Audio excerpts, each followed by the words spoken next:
Берілген есепте бізге y функциясының бірінші реттік туындысын табу керек, яғни дельта y-тің дельта x-ке қатынасы.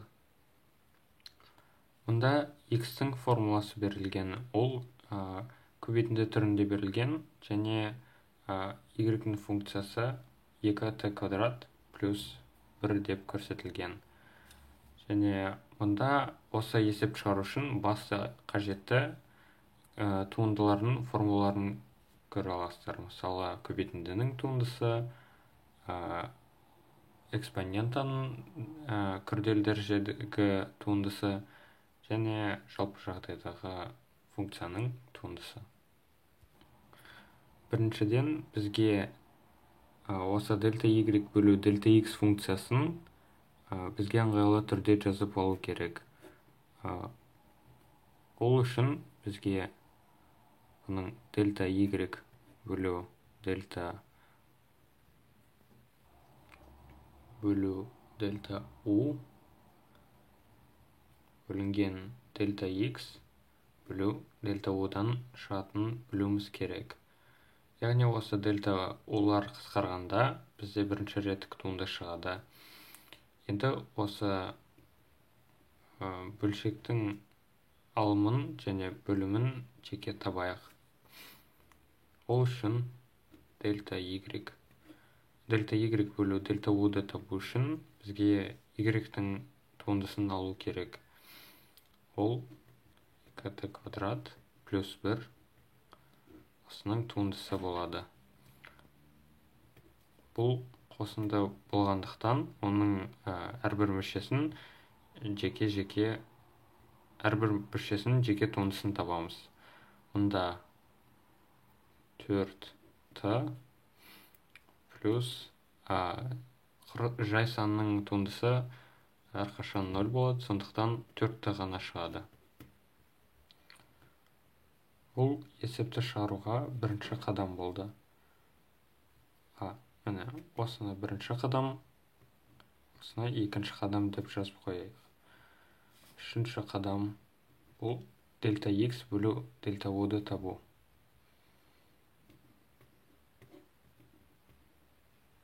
Оны табу үшін бізге x-тің туындысын табу керек.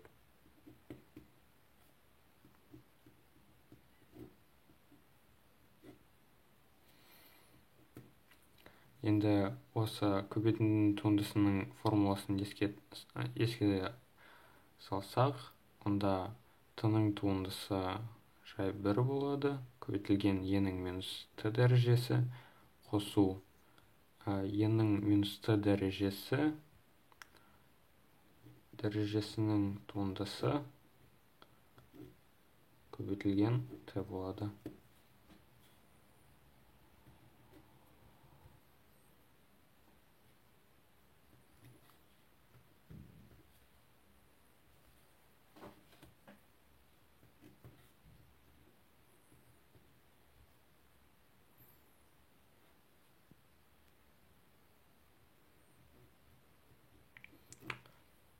Минус t-ның туындысын табатын болсақ, ол минус 1 ғана болады. Сондықтан минус 1-ді көбейттім.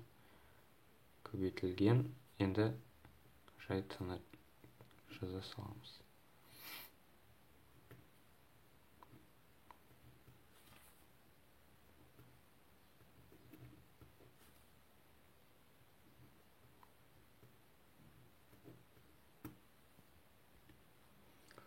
Ыңғайлылық үшін оны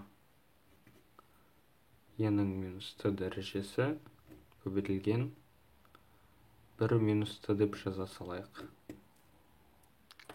Міне, біз дельта y-тің дельта u-ға қатынасын таптық.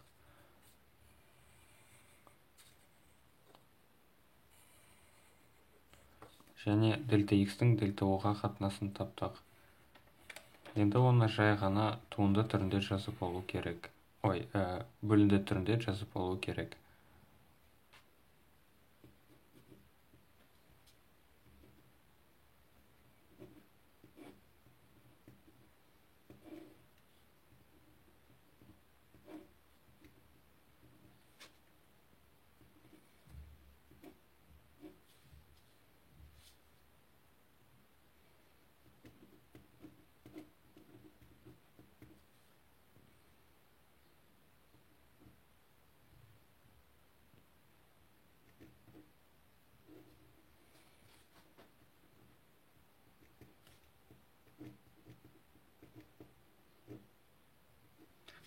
енді e-ның минус t дәрежесін бөлшектің алымына e-ның t дәрежесі ретінде жіберуге болады.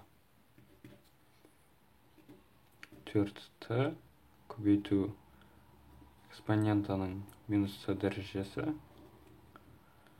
бөлінген 1 минус t. Міне, бұл жауап. Дәл осылай басқа да параметрлік түрде берілген функциялардың туындыларын табуға болады. Жауабында қате кетіп қалды. Мұнда e-ның минус t емес, плюс t дәрежесі болуы керек.